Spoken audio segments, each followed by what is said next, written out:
When it came time to shoot the second set of wedding photos, the photographer called for a break. The groom doesn't seem to be in a good state. Let's take a short rest. Just now, the photographer had asked Theo to hold me and pose as if he were kissing my forehead. Usually unbothered by intimacy, Theo suddenly became awkward and unwilling. When he kissed my forehead, his expression was both forced and unpleasant. Throughout the shoot, he seemed distracted. The makeup artist came over to touch up our makeup. She was a shy girl, wearing a mask the entire time and barely speaking. Her eyes were always red, especially when she looked at Theo, as if they were filled with tears. When she came over to touch up my makeup, I clearly caught Theo's gaze falling on her. That gaze was cautious, flustered, and greedy. Throughout the shoot, I saw Theo looking at her like that more than once. A nervousness I had never seen before. When it was the makeup artist's turn to touch up Theo's makeup, he lowered his head, and their eyes met directly. The girl's hand, holding the puff, froze in midair, and both of them stood still. Theo's eyes were fixed on her, filled with intense emotion. Suddenly, he reached out and pulled off the girl's mask. Stunned, he slightly opened his mouth, and after a moment, slowly uttered one name, Victoria. Although Theo tried his best to keep his face calm, the bobbing Adam's apple and tense jaw betrayed him. The girl was already in tears. She lowered her head and hastily put on her mask, trying to escape. Suddenly, Theo, ignoring everyone's shocked gazes, grabbed her arm tightly and walked out the door, leaving me and the other staff members staring at each other. Wearing the heavy wedding dress, I leaned against the wall, quietly listening to the argument outside the door. The wedding dress was so heavy that it made it hard for me to breathe, but listening to their argument outside made my heart feel even colder and more suffocated. Victoria, why did you disguise yourself as a makeup artist and come here? We've already broken up. But I love you, Theo. I can't accept you marrying someone else. Victoria rushed forward, hugging Theo tightly. I love you, Theo. I can't accept you marrying someone else. Her hoarse voice was filled with sobs and grievances. Let go. I already have a girlfriend. Theo struggled to pull her away, but Victoria clung to him tightly, tears falling on his neck. No, you clearly still have feelings for me.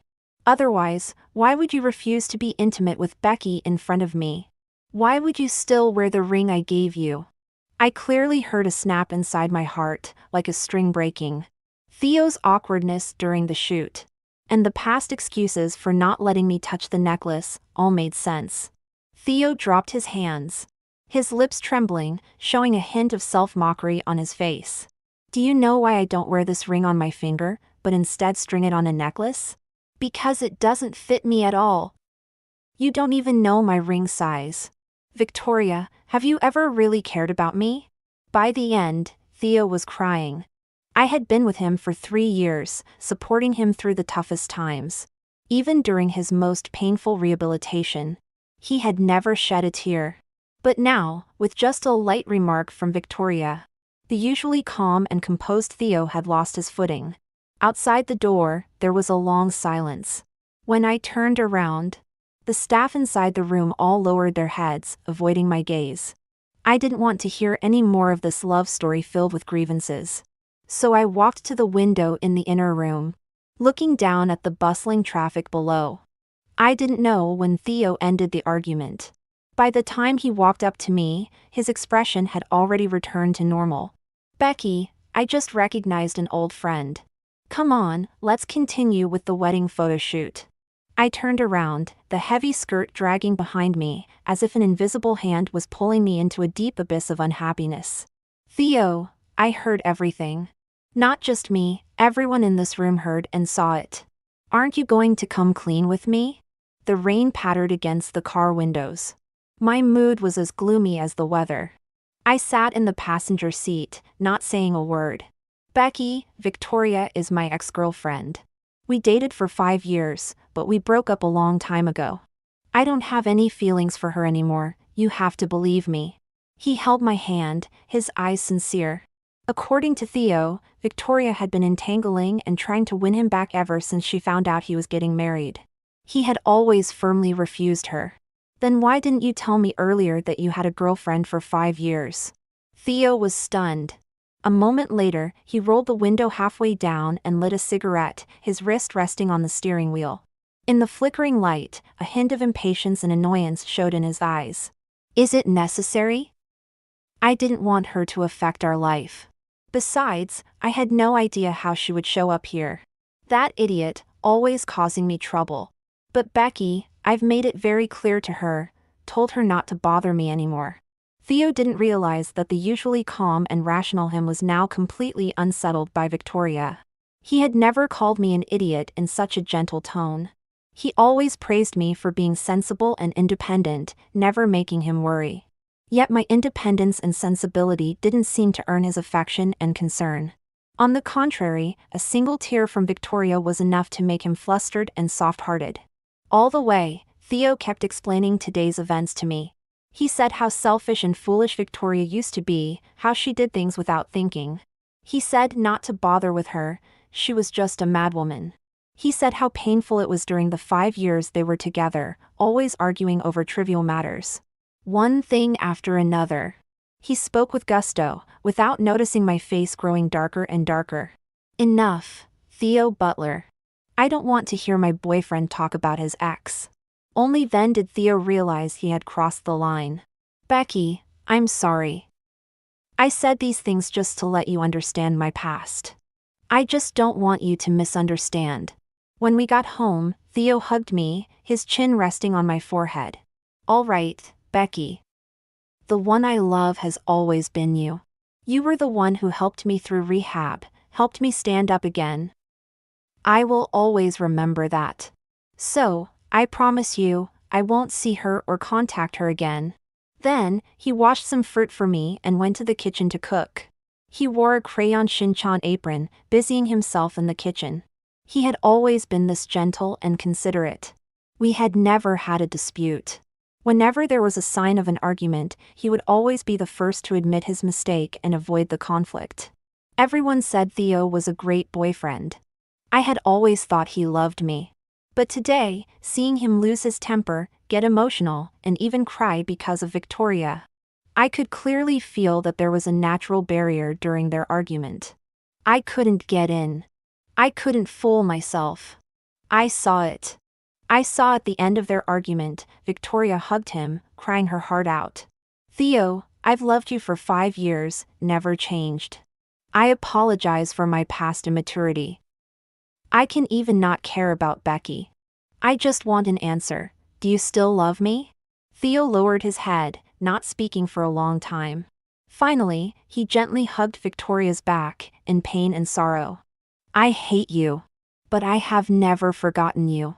At night, when we went to bed, Theo held me as usual.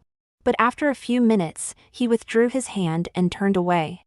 I slightly opened my eyes and saw the faint glow from his phone illuminating his face. On his phone screen was a message chat. The green messages filled the entire screen. It was already late at night, and it was clear who he was chatting with. After a while, Theo got up and quietly walked out to the balcony. Through the floor-to-ceiling glass window, I saw his increasingly reddened eyes and the bulging veins on his forehead. Finally, he let out a bitter laugh, covered his face, and shook his head deeply. His lips clearly said, Victoria, what makes you think I would still want to see you? But within 5 minutes, he returned to the bedroom and started changing his clothes. Before leaving, he tiptoed to my bedside. In the darkness, I could feel his gaze fixed on me. After a moment, he planted a kiss on my forehead and then left. My heart felt like it had been scratched by a cat, suddenly aching. That night, Theo did not return home. When I woke up in the morning, Theo contacted me, saying he had gone to work the early shift. The room was very quiet, so quiet that I could even hear my own heartbeat. It told me that Theo was lying. He still loved Victoria. I couldn't forgive him. I didn't expect Victoria to come looking for me so soon. In the cafe downstairs from my office, she sat across from me with a smile. Wearing a Van Cleef & Arpels 4-leaf clover necklace, the latest dress from a certain brand, and carrying a classic LV bag. She was completely different from the last time I saw her playing a makeup artist in the bridal shop. Becky, right? Did you sleep well last night? I didn't respond. She chuckled softly, her eyes crinkling. I suppose Theo has already introduced me to you. I am his ex-girlfriend, although maybe not for long. Last night, I just made up an excuse, telling him I had a stomachache. He was so worried and rushed to my place immediately. I smiled and sipped my coffee, so what? I'm not stupid, I can see the twisted love between these two. They look at each other with resentment, yet cannot part. My calmness and indifference didn't give Victoria the satisfaction she wanted, and she quickly became agitated. Do you really think Theo loves you? Ha, you won't think so after seeing this. She handed over her phone, showing a secret social media account, documenting their relationship from meeting at 18 to falling in love and breaking up at 23. The most recent post was updated at 3 a.m. last night. She's back. Despite our breakups, I still can't forget her. My heart aches for her. I can't help but love her. At 3 a.m., Theo looked at Victoria's sleeping face and wrote these words. These words now turned into the sharpest dagger, stabbing into my heart. Seeing my days, Victoria continued to mock me. We are the true love, the deep affection of youth. Theo never told you how he became paralyzed, did he? When I first met Theo, he was paralyzed from the waist down and could only sit in a wheelchair. I once asked him what had happened, but he hesitated and said it was an accident. Thinking it was a sad memory for him, I didn't ask further. It was before we broke up, the last time we went to a street food stall and encountered some thugs. He got injured protecting me, and that's how he hurt his spine. He did it for me. So, he's with you out of gratitude, because you stayed by his side and helped him stand up again. But is gratitude the same as love, Becky? At your age, you should know the difference. So that's how it was. Theo never mentioned Victoria to me, never spoke of the past, because it belonged to them. But as his girlfriend who stayed with him for over 1,000 days, I had the right to know. I just felt sad that he protected his past so well, which was a form of not letting go. To be honest, saying I wasn't sad at all would be a lie. But more than sadness, I felt it was ironic, laughable. I looked at her, sneering. Victoria, he got hurt for you, are you proud? I can't tell the difference between love and gratitude. But I can tell who has a conscience and who is ungrateful. I didn't want to waste more words with her, so I got up and pushed the door open to leave. I had no interest in this melodramatic scene of two women fighting over a man. If she liked him, if she wanted him, then Theo Butler, I would give him to her. But Victoria got angry and followed me out. As I was walking down the stairs, she gave me a hard push. Becky, I wasn't done talking. Are you feeling guilty? That's why you're leaving in such a hurry. I lost my balance, twisted my ankle, and fell down the stairs. What I didn't expect was a warm flow between my legs. In the last second before I lost consciousness, I saw it. That puddle, it looked like blood. In front of me, it was pitch black. Around me, it was very noisy, very noisy. The patient had a miscarriage at 4 weeks, and is still in a coma. Family members, please keep an eye on the patient's condition to prevent major bleeding. So, I was pregnant. But I didn't know. This was my first pregnancy, and I lost the baby just like that. Suddenly, there was a sharp sound. You ungrateful son. How could you let that woman bully Becky when she was pregnant? Victoria, if you have the guts, don't hide behind my son. You vicious woman, what exactly do you want? In my ears, I heard Victoria's frightened crying and Theo's shouting. Mom! Calm down. Victoria didn't do it on purpose, we didn't know Becky was pregnant. Becky never told me. Theo, when you were with her before, she made you miserable, kept you up all night and depressed. She almost made you paralyzed for life. Now she's hurt Becky like this. After all these years, haven't you seen her true colors? She's vain, greedy, and complicated. She left you heartlessly when you were paralyzed. Don't you get it? She never loved you, she was just using you, using our family's wealth. Mom, enough. I know, I know she's arrogant, domineering, and materialistic. I know she has many flaws, I know she's full of lies, and I know her love for me is mixed with calculation and vanity. But that's because she had a miserable childhood. It's not her fault. Theo's voice was hoarse, every word seemed to be bleeding. In the end, he choked and stammered. Yes, being close to her brings me pain. But being away from her, I lose my happiness. In that instant, my heart shattered, a deep disappointment and disgust welled up from within. Breaking up, calling off the engagement. That was the only thought in my mind. The darkness was torn apart. I had to wake up. I was only 26, I couldn't let a man ruin my life like this. This wasn't the suffering I deserved. Finally, amidst the chaos, I opened my eyes. Their argument continued by my side. In a very weak voice, I slowly uttered a few words. Theo Butler, let's break up. The air suddenly became quiet. Theo abruptly turned his head, his eyes dazed. He was very flustered and immediately let go of Victoria's hand, half kneeling by my bed. Becky, you're awake. Just now, what did you say? I clutched the blanket tightly, enduring the pain in my body, and struggled to speak word by word. I said, Theo Butler, let's break up. As soon as I finished speaking, joy flashed in Victoria's eyes. But before she could show more, Mrs. Butler pulled her out. Becky, this time it's Theo's fault. You two should talk it out properly, don't say things out of anger. In the hospital room, only Theo and I were left. He held my hand, rubbing it incessantly, his eyes filled with brokenness. Don't be like this, Becky. It's my fault, I didn't take good care of you. I apologize, but please don't say break up. I forced a smile. Theo Butler, I heard everything. How ridiculous. When we were taking wedding photos, I overheard his emotional conversations with his ex-girlfriend. When I unfortunately had a miscarriage, I heard his deepest confessions. He and Victoria, for 5 years, had been breaking up and getting back together, arguing and making up, yet unable to part. Their love and hate battled each other, tearing each other apart, yet deeply connected. To outsiders, this might seem like a touching, tragic love story. But as the protagonist, I only found it absurd and bizarre. Theo was stunned, lifting his trembling eyes, looking somewhat broken. It's not like that, it's not. At this point, my heart was no longer in pain. I just found it ridiculous, ridiculous for my blindness, ridiculous for his cowardice. 3 years ago, when I met Theo, he was alone, wheeling himself back and forth on the bridge. At that time, I was interning at a psychology counseling center and immediately saw his suicidal thoughts. That night, amidst the storm, I saved him from the bridge and brought him to my mentor's counseling center.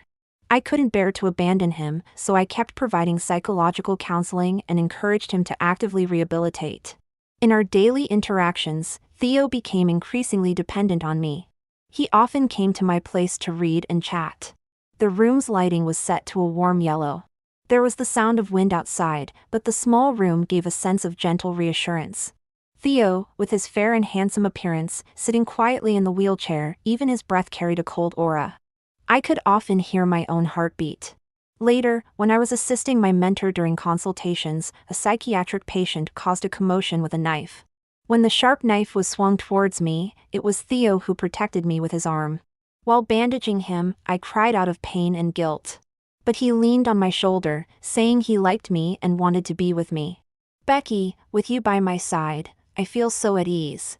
I don't regret saving him that night, but if I had known about his entangled ex-girlfriend of 5 years, known the truth behind his injury, I wouldn't have agreed.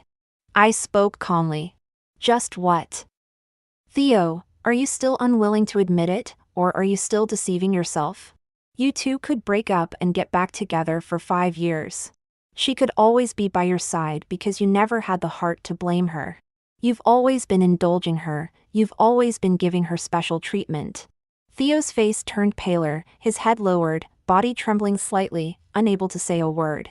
Or rather, he had always tacitly agreed. How simple it is to reject someone.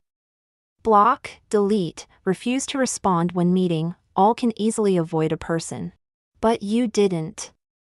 You always said it was Victoria who clung to you, but how have you not indulged her yourself? In the past, I had seen friends around me, and complaints on the internet, saying their boyfriends kept entanglements with their ex-girlfriends. At that time, I didn't understand why there would be such troublesome ex-girlfriends. Now I understand, there are no troublesome and vicious ex-girlfriends, there are only male leads who favor them. Theo refused to break up. He insisted on explaining that Victoria was just a thing of the past and that there would be no possibility of them being together again. Additionally, the doctor advised that an accidental miscarriage is quite harmful to the body, and I needed to stay in the hospital for observation. Thus, Theo had a perfect excuse to stay by my side. He began spending every day in the hospital room. Despite having excellent caregivers, a professional chef, and top-tier doctors, he still couldn't rest assured. Or perhaps, it was more out of guilt. During the day, he pushed aside his work to cook for me. At night, he would sleep on the floor next to my bed, occasionally waking up in the middle of the night to cover me with a blanket. One time, Theo was sitting next to me peeling an apple when Victoria called.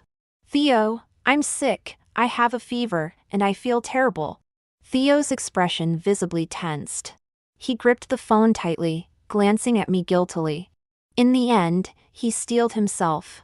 "Victoria, if you're sick, go see a doctor. What use is it to call me? Don't delay your treatment, or you'll regret it later. And by the way, I'm about to get married, so please stop calling me and stop disturbing my life with my girlfriend." Then, he blocked and deleted her number in one go. When he handed me the now clean phone, I just took another sip of the rib soup without even looking at it. I finished all the food Theo prepared for me.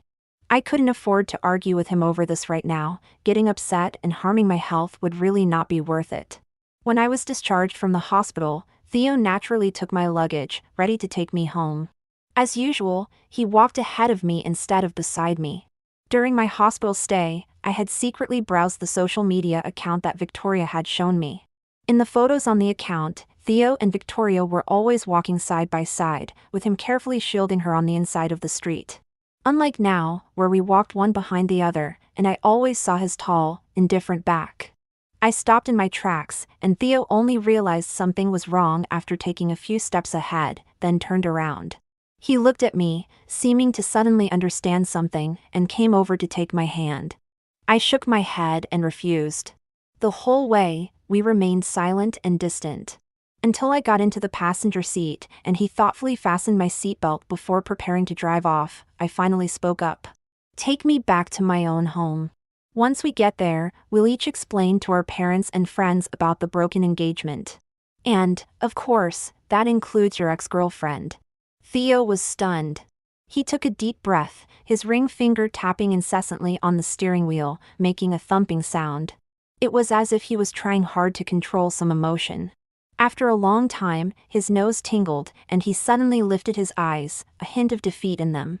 "Are you still determined to break up with me? Becky, I really like you. I seriously want to spend my life with you. Back then, it was you who saved me from the bridge, it was you who pulled me out of the mire bit by bit. Every moment spent with you, I feel so comfortable and relaxed. This is a happiness I never experienced when I was with Victoria. I am very sure, this is the warm and peaceful life I have always wanted." Theo's eyes shone with sincerity. He was right. Before Victoria appeared, our days were indeed peaceful and beautiful. We shared the same values, and rarely had arguments over anything. Even if we sometimes angered each other, our adult rationality and calmness always led us to quickly reflect on ourselves, apologize, and reconcile. However, Theo did not realize that the reason we got along so well was because I was a mature partner and a good person. I was mature and rational, handling everything with a measured approach, leaving room for each other. I would never be like Victoria, who would not give up until she achieved her goals, entangling and indulging endlessly. It was normal for Theo to like me. But he loved Victoria, even though she was the wrong person. "Theo, you genuinely liked me, I know that. But when I had a miscarriage, you blamed yourself for not taking good care of me. You blamed Mrs. Butler for not advising you on the signs of pregnancy. And you even blamed me for not telling you beforehand. You just never blamed Victoria.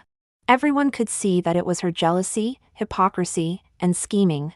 But in your eyes, it was her family's fault, it was other people's fault, it was the world's fault. But never Victoria's fault. Doesn't this explain everything? You like me, but you don't love me enough. Theo's fingertips were trembling, but in the end, he didn't say a word. Until the car reached the apartment complex. He stopped the car and suddenly locked the doors. Becky. I still don't understand. I've made it very clear that I chose you. Why do we still have to be torn apart by past events? I understand everything you've said, and I know I was wrong. Why can't you give me another chance? I looked at him, a mocking smile on my face. I don't want to give him another chance because even though he says he chose me, his heart still truly loves Victoria. Even if he covers his mouth, you can't hide liking someone, love spills out from your eyes. The person involved is often confused, while the onlooker sees clearly. When he was entangled with Victoria, I, as an onlooker, saw everything clearly.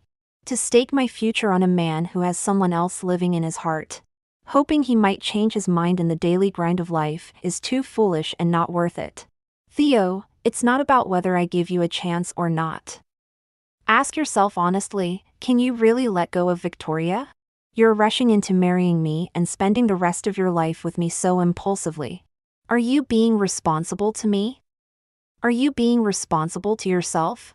He stayed silent, saying nothing. I scoffed softly and was about to get out of the car. Just before I got out, he suddenly grabbed me, his face cold. Becky, you're so heartless. Our 3 years together, you can just throw them away like that. Not considering our past at all. I laughed. What else? Be like you?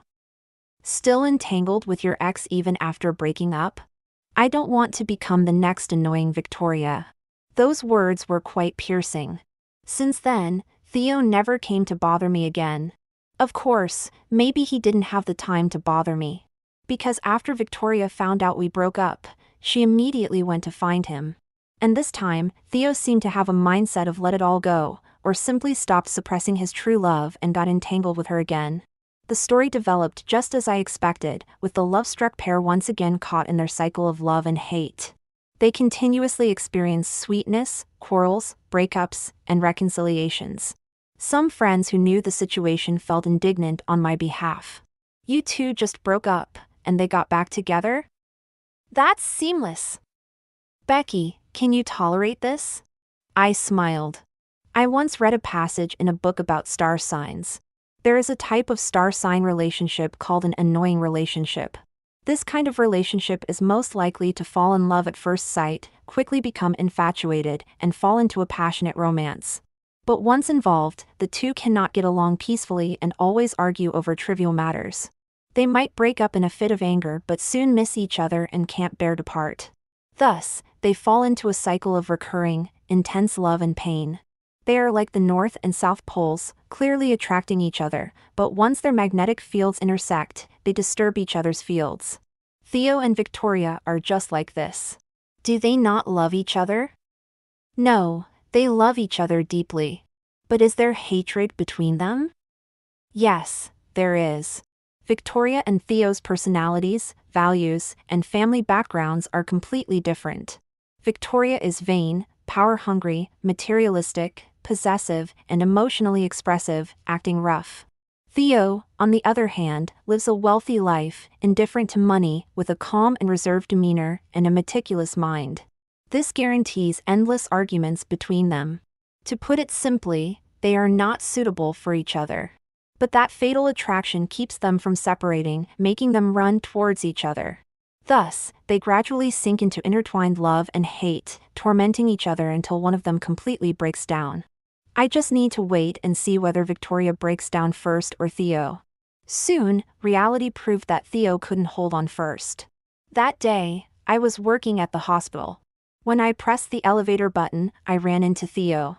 He was back in a wheelchair, struggling to wheel himself into the elevator while holding 2 portions of hot dry noodles. He looked haggard and weak. I was a bit surprised. In just over a month, how had he become like this?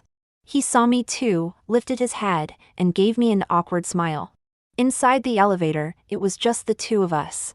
The atmosphere was stifling. What happened to you? He frowned and sighed. Nothing much, just a car accident, injured my leg. As long as the nerves are fine, I should recover after some rest. I nodded. When we exited the elevator, there was a steep slope, and he had a hard time wheeling himself up. Instinctively, I gave him a push. Which room are you in? I'll take you there. Outside the room, before we even entered, we heard Victoria's voice from inside. Theo, is that you? I'm starving. Did you get the hot dry noodles? He thanked me awkwardly and said helplessly.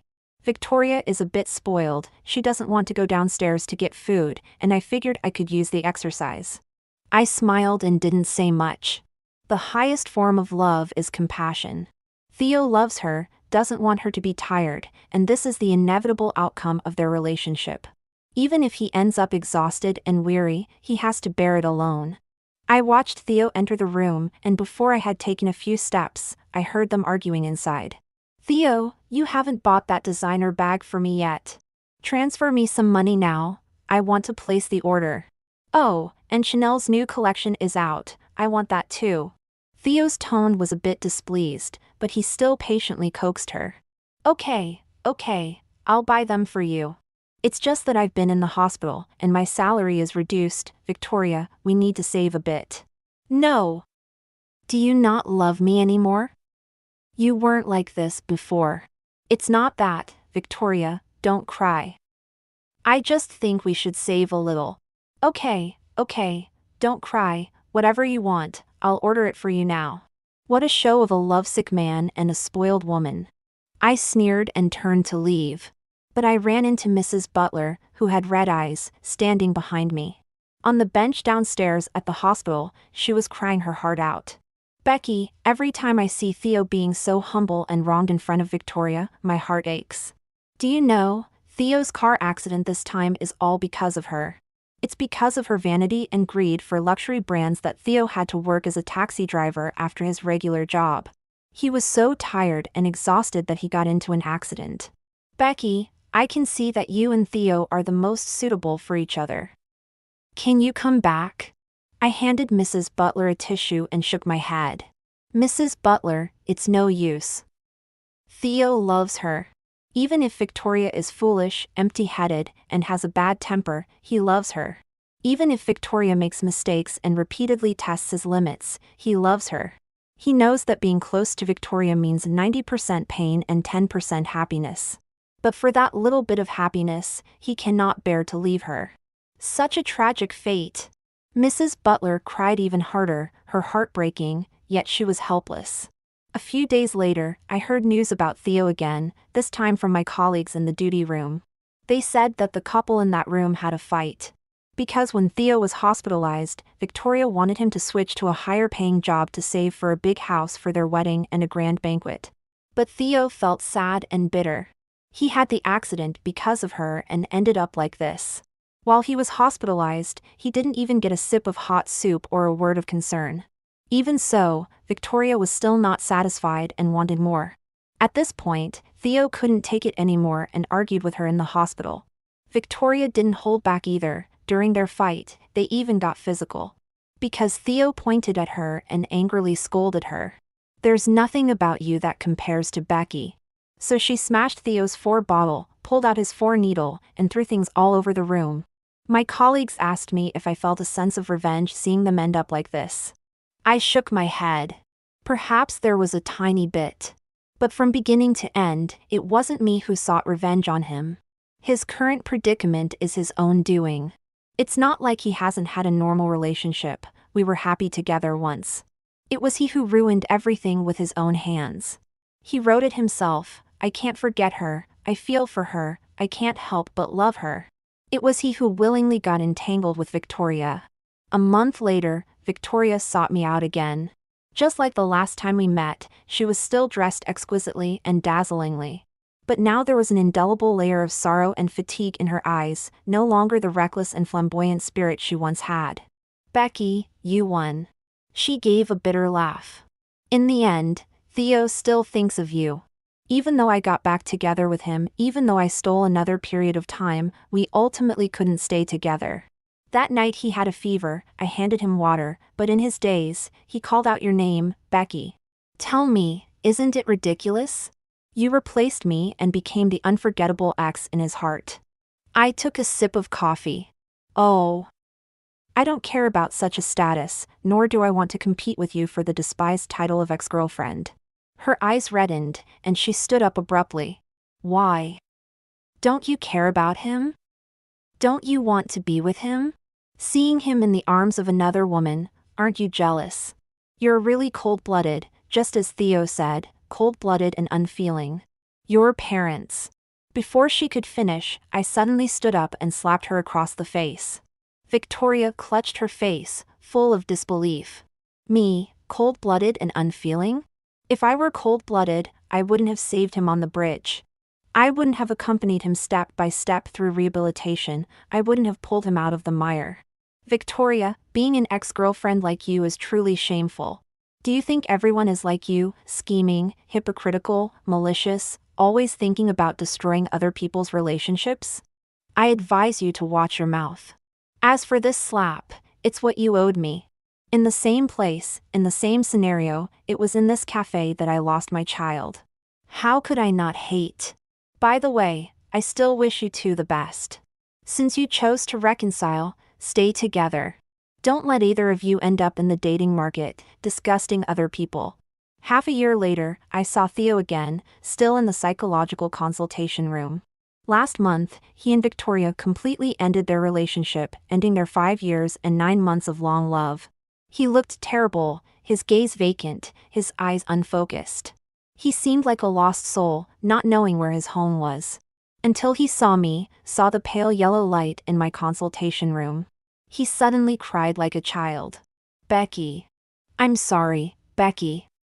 If I could go back to the past, back to the day we took our wedding photos, I definitely would not have taken off Victoria's mask, would not have dragged her out, and rekindled our old feelings.